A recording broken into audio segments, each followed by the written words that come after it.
66-27% है। सीट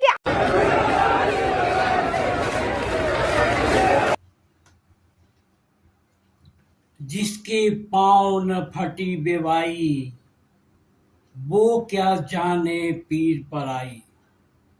जी हाँ दोस्तों, आप सब ने गली चौराहों पर लोगों को यह कहते जरूर सुना होगा, जिसके पाँव न फटी बेवाई, वो क्या जाने पीर पर आई।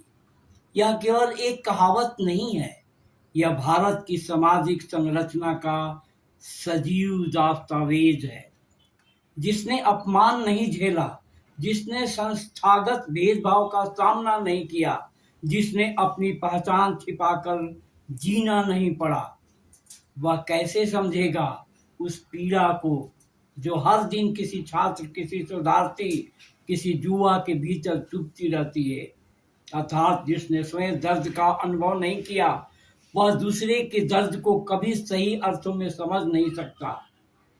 आज मैं इस पीड़ा, इस अनुभव और इसी सच्चाई के साथ आपके सामने खड़ा हूं, यूजीसी इक्विटी बिल के समर्थन में। कुछ सप्ताह पहले भारत सरकार यूजीसी इक्विटी बिल पर नोटिफिकेशन लेकर आई। यह बिल 2012 के कानून को सुपरसीड करता है। 2012 का कानून लागू होने के बावजूद भी उच्च शिक्षण संस्थानों में जातिगत भेदभाव समाप्त नहीं हुआ। रोहित वेमुला, पायल तड़वी और आकाश सोलंकी जैसे मामलों ने देश को झकझोर दिया। स्वयं सरकारी आंकड़ों में ऐसे मामलों में 118% वृद्धि दर्ज की गई। यही कारण था कि देश की उच्चतम अदालत ने भारत सरकार को निर्देश दिया कि वह ऐसा कानून लेकर आए जो उच्च शिक्षण संस्थानों में जातिगत दुर्व्यवहार को रोक सके। इस बिल के अनुसार प्रत्येक विश्वविद्यालय में 10 सदस्यीय समिति बनेगी। अध्यक्ष विश्वविद्यालय का चांसलर, एक एससी सदस्य, एक एसटी सदस्य, एक ओबीसी सदस्य, एक दिव्यांग सदस्य, एक महिला सदस्य, 2 छात्र प्रतिनिधि, अन्य सदस्य संस्थान से प्रश्न यह है, इसमें गलत क्या है? क्या प्रतिनिधित्व मांगना अपराध है? क्या विविधता सुनिश्चित करना अन्याय है? विरोध क्यों? विरोध करने वालों का कहना है, जातिगत भेदभाव किसी के साथ भी हो सकता है। झूठे आरोप लगाकर कैरियर बर्बाद किया जा सकता है। पहली बात, हाँ, सिद्धांततः भेदभाव किसी के साथ भी हो सकता है, लेकिन क्या इतिहास गवाह नहीं है कि संगठित और संरचनात्मक भेदभाव किन वर्गों में ने झेला है? क्या विश्वविद्यालयों में प्रोफेसरों, डीन, कुलपतियों की सामाजिक संरचना संतुलित है, या दशकों से एक ही वर्ग का वर्चस्व रहा है? जब प्रतिनिधित्व असंतुलित है तो शिकायत निवारण समिति संतुलित क्यों नहीं हो सकती? दूसरी बात, झूठे आरोप का डर। हर कानून के साथ यह तर्क दिया जाता है। दहेज कानून के समय भी यही कहा गया, घरेलू हिंसा कानून के समय भी यही कहा गया, SC/ST एक्ट के समय भी यही कहा गया। दोस्तों, कल ही एक बैंक कर्मचारी का वीडियो वायरल हुआ, जिसमें एक लड़की दबंगई से कहती थी कि मैं ठाकुर हूँ, ठाकुर। और यह भी सामने आया कि पहले उस लड़की से पूछा गया, किस जाति के हो? पूछने वाले साहब मिश्रा जी थे। अब प्रश्न यह है, क्या यह सोचकर जाति पूछी गई कि सामने वाला ओबीसी, एससी या एसटी होगा तो डर जाएगा?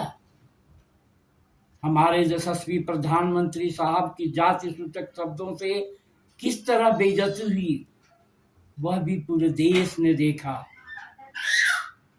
तो क्या जाति का जहर खत्म हो गया है, या वह रोजमर्रा की मानसिकता में आज भी जिंदा है? आजकल बड़े जोर शोर से कहा जा रहा है, जाति पात की करो विदाई, बंटोगे तो कटोगे, एक रहोगे तो सुरक्षित रहोगे। सुनने में कितना अच्छा लगता है, लेकिन इसी देश में कोई एंकरानी नेशनल टीवी पर कहती पाई जाती है कि उन्हें अपने टाइटिल पर गर्व है। हर किसी को अपने टाइटिल और जाति पर गर्व करना चाहिए। JNU product Subhadra Mishra madam ji की सवर्ण महिलाओं के स्तन कटने जैसी टिप्पणी ने पूरे विमर्श को एक अलग दिशा देती नजर आ रही है। क्या सदियों से उत्पीड़न झेलते लोग जब अपने अधिकार की बात करते हैं तो वह इतना असहनीय हो जाता है कि ऐसी भाषा का सहारा लेना पड़े? किसी प्रदेश का मुखिया कहता है, मुझे गर्व है कि मैं श्री राम के खानदान से आता हूं। मैं पूछना चाहता हूं, एक नाली साफ करने वाला क्या कहे, एक चमड़े का जूता बनाने वाला क्या कहकर अपनी जाति पर गर्व करे, एक दूध बेचने वाला किस बात पर गर्व करे? क्या आपने कभी उन्हें टीवी पर अपने पेशे या जाति पर गर्व करते सुना है? यही असमानता है, यही सामाजिक ढांचा है जिसे बिल चुनौती देता है। कुछ प्रतिशत लोगों ने चक्का जाम कर दिया, दूसरा पक्ष सड़कों पर है। उनका कहना है कि यह कानून लागू होना चाहिए। वे कहते हैं, अगर भेदभाव नहीं तो आरक्षित सीटों को एनएफएस दिखाकर सवर्ण वर्ग को क्यों दे दिया जाता है?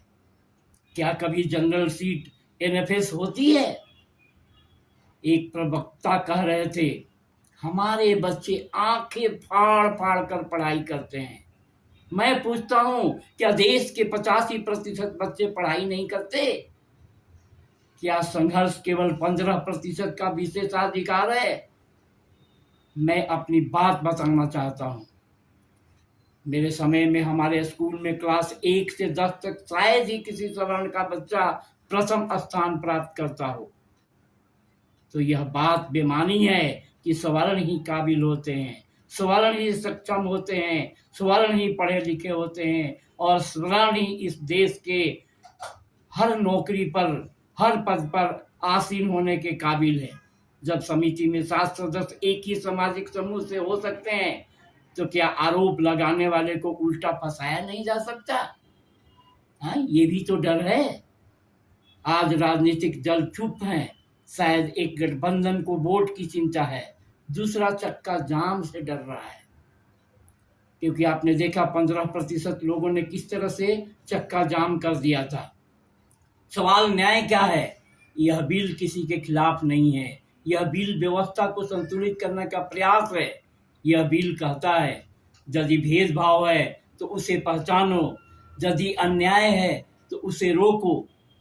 दोस्तों, जिसके पांव न फटी बेवाई, वो क्या जाने पीर पर आई। जिन्होंने सदियों तक तिरस्कार सहा, वे जब सुरक्षा की मांग करते हैं तो वह विशेष अधिकार नहीं है, अधिकार है। यूजीसी इक्विटी बिल न्याय की दिशा में एक कदम है। यह पूर्ण नहीं हो सकता, लेकिन यह आवश्यक है। हम सबको तय करना है, क्या हम पीड़ा को नकारेंगे या उसे स्वीकार कर सुधार की दिशा में बढ़ेंगे। मैं अंत में यही कहूँगा, यह कानून किसी वर्ग को नीचा दिखाने के लिए नहीं, बल्कि हर छात्र को गरिमा के साथ शिक्षा देने के लिए है। न्याय से किसी का नुकसान नहीं होता, अन्याय से पूरे समाज का होता है। आइए हम न्याय के साथ खड़े हों, यूजीसी इक्विटी बिल के साथ खड़े हों, समानता, संवेदना और संविधान के साथ खड़े हों। मेरे सवर्ण मित्रों से मेरी गुजारिश है, कृपया नाराज न हो। आप सब जानते हैं, मेरे घर में आज तक कोई आरक्षण नहीं पाया, लेकिन जो सच है वह है। दोस्तों, चैनल को सब्सक्राइब जरूर करें तथा वीडियो को लाइक व शेयर करना ना भूलें। यह सब मिनटों नहीं बल्कि सेकंडों में होता है। नमस्कार, नमो बुधाय, सत श्री अकाल।